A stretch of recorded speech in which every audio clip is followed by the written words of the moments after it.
This is the plaintiff, Morelos Disla. He says he agreed to sublet the defendant's apartment, paid him rent and everything, but the guy refuses to move out. That's right, he won't vacate the apartment. He didn't agree on having him as a roommate, and he wants his hard-earned money back now. He's suing for $1,980, the amount he's owed.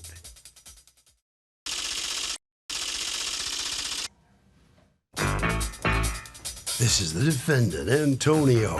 He says the guy wanted to run an escort business out of his apartment, never paid him in full, and he wasn't about to leave the place in the plaintiff's hands to use as a cat house. No way. He's glad to be rid of him. He gave him back some of his money and doesn't owe him a penny more. That's for sure. He's accused of staying put. Okay, Mr. Disla, you are suing Antonio. You've asked to be referred to only by your first name for $1,980 that you say he owes you because he breached a sublet that he had agreed to by just not leaving. Okay, tell me what happened. Correct. I spoke to him on the phone. I met him. I brought him the deposit. A week later. Okay, you met him because you were looking for what? For a place to. What city? In Brooklyn. Okay, and you were looking for a short-term place? Correct. All right, and so you see his ad somewhere? I see his ad on Craigslist. Okay. I contacted him. And the deal you struck with him was what? It when was. You look at the place and you like it. I look at the place, I like it. And yeah, how many bedrooms is it? It was 1 bedroom. Okay. Okay, my advice that I needed for work as well, so I needed to set up an office in the living room and have the bedroom for myself to sleep in. Okay. That I would have people come in and out because I do have a driver and I do work with an assistant. Okay. Okay, I do photo shoots as well, where he assisted me at the house. What do you do for a living? I have an entertainment company. An entertainment company. What does that mean? Company. That is correct. I work with entertainers. I'm an independent contractor. What do you do? That I doesn't do answer my advertisement, marketing. I recruit dancers and models. You have an escort service? No. Okay. So it was established you 2 years ago. explained what you need the place for, and you agree to a term of how much? $9.95 a month. Okay. And then what happens? Then I come in on around the first. Do you have anything in writing with him? No. Okay. So the agreement is 3 months, $3,000, or $995. 3 months, $3,000. Correct. Okay. And then what happens? Okay. I come in on around the first. I give him the first $1,000. He gives me a receipt for that. Were you supposed to give him all 3 then? No. Okay. I come back about 7 days later or so, give him another $1,000, and we agreed that when I move in, I would give him the other $1,000. Okay. Okay? But I never got to move in. That's not what your complaint says. Your complaint says you move in and he won't move out. Okay, I moved in my stuff on the 7th. Okay, I left. I came back. I slept there maybe like 2 times.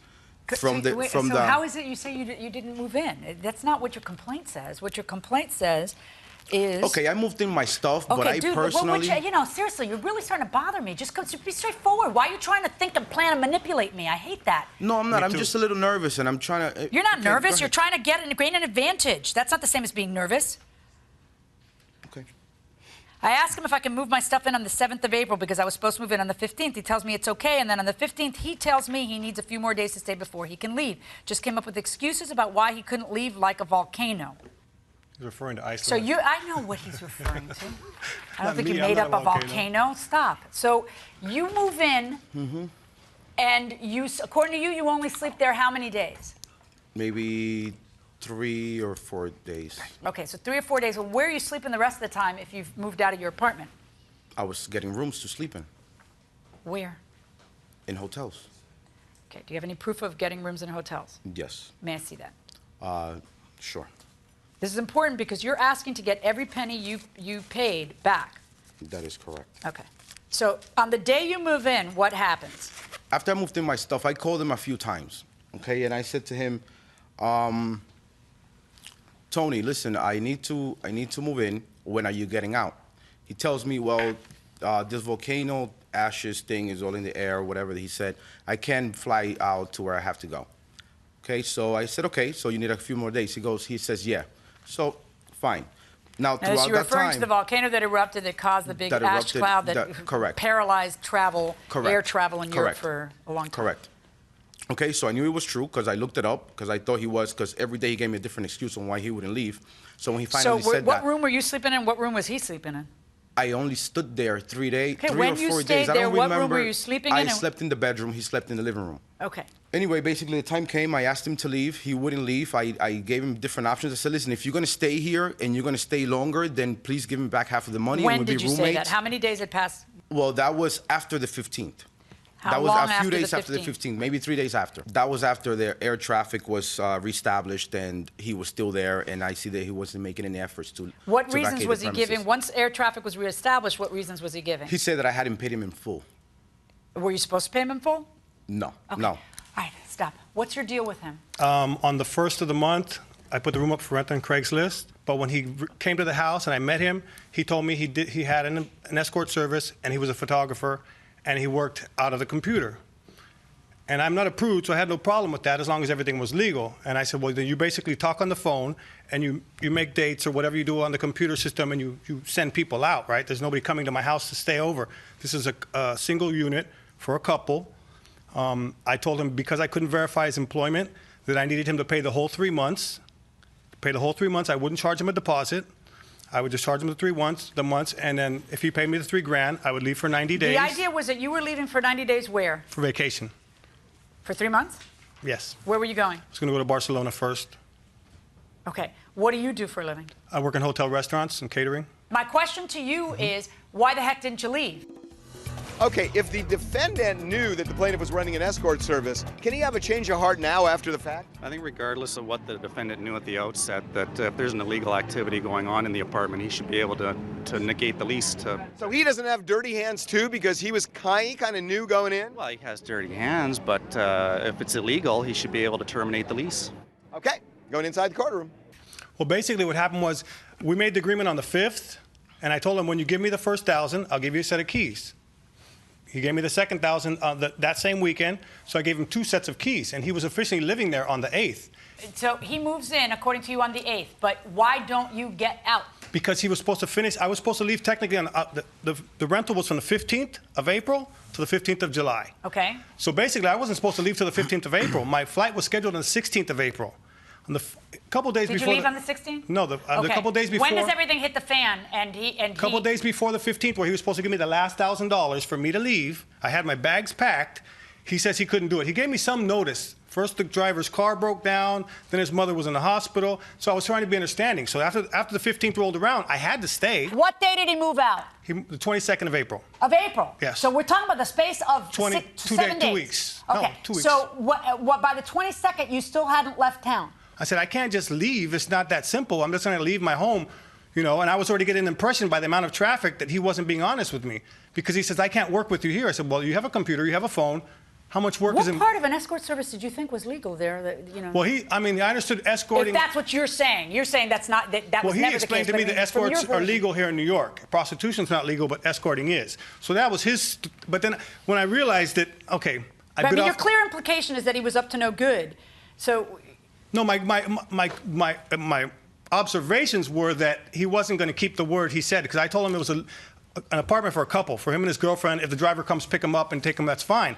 But the driver stayed the night, and 3 girls. There was 5 people the first night he stayed there, and 5 people every time he was there. When I did call the cops, they said, oh, he's got a receipt. So he leaves on the 22nd. How do you figure that you can keep $2,000? No, I gave him, the cops came. They said, okay, you rented him the room? Who called the cops? He did. We both did. And they both showed up, and they both said, okay, Before you call the cops, what's the showdown? Who says what to who? He says, give me $2,000 and I'll leave. And I said, I'm not going to do it. I don't have the money. I paid the rent, which was $1,200. What I have left was $700. I said, so I went. I said, I'll give you $700 to give me my keys and get out of my house. So he took the $700, gave me my keys, and left. So technically, he paid $1,300 for 22 days living in my house. That's a lot. Yeah, with 5 people, with baggage and traffic. Okay, I understand I owe him something, but at the point where I was being kicked out of my own home, we shook on the $3,000. And if he wasn't going to meet me with the $3,000, he should have had a plan B.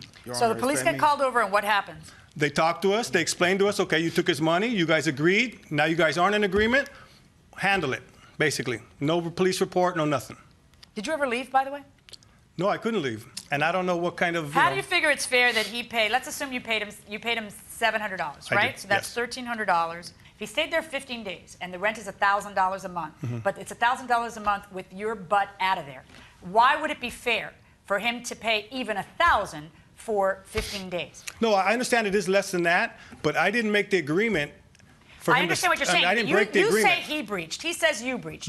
I think he's lying. I think he's supposed to pay the $3,000 up front because you can't verify employment because it's obvious that he's not just paying you $1,000 every first of the month because he paid $2,000 before moving in. That is not the act of a man who doesn't have to pay up front. I know he's lying about that. That was the thing.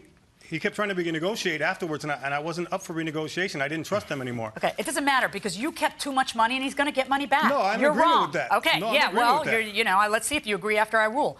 All right, you paid $2,000. He returned $700. That means he still has $1,300. I find that of the $1,300, you owe him $400 for rent. And that means that there's a net judgment in your favor that you have to return of $900 for the rent. All this other stuff like cable and rooms for entertainers. You crossed out for entertainers. You're handing me receipts. And the receipts are hotel rooms for somebody named Nino. So I don't know what you were running, but these aren't going to be proof that you stayed at a hotel because he was staying in the house. I've already reduced your rent, so that would take that into account. I order you to return $900 to the plaintiff. That's my verdict. Good luck, folks. Thank you, Judge. Let's see what the defendant has to say. You gave back some money there. What's your reaction to this outcome? Actually, I'm pleased. I was under the impression I owed him a couple dollars. I wasn't exactly sure how much. What do you think was going on over there? What kind of business was He's it? a shady character. He's, you know, exploiting women. And I didn't think it was a big deal, but when I saw the kind of clientele he had with him and the kind of people he was running with. What kind? Just undesirable. I mean, people desperate. Just desperate people, you know what I mean? All right. Just head right down there, okay? Thank you, sir. Okay, so come on in here, sir. And satisfied how this came out? Sure, I was a little stuck talking to the judge, and she kind of yelled at me, but I'm satisfied, yeah. You know, I guess I forgot to wear my suit and my hat with the feather, you know, and I forgot to bring all my girls today, since he accuses me of all that, but thanks for the promotions. Okay, wait, what do you make of his comments about your... I think he's just trying to make me look like, what you were know, you doing diminish there? my character. Well, listen, I mean, I have nothing to say about that, you know. I work with a lot of entertainers, I work with women, I work with men, and, you know. All right. That's how it goes. Over to Harvey. Okay, Kurt, so there is a public policy that judges will not enforce illegal contracts. If the issue in this case were squarely that this guy was running an escort service and the defendant wanted to undo the lease, this guy's right, he probably could, but in this case it was really more about how much actual time was spent in the apartment, so the whole illegal contract thing really didn't play at all a factor in the case.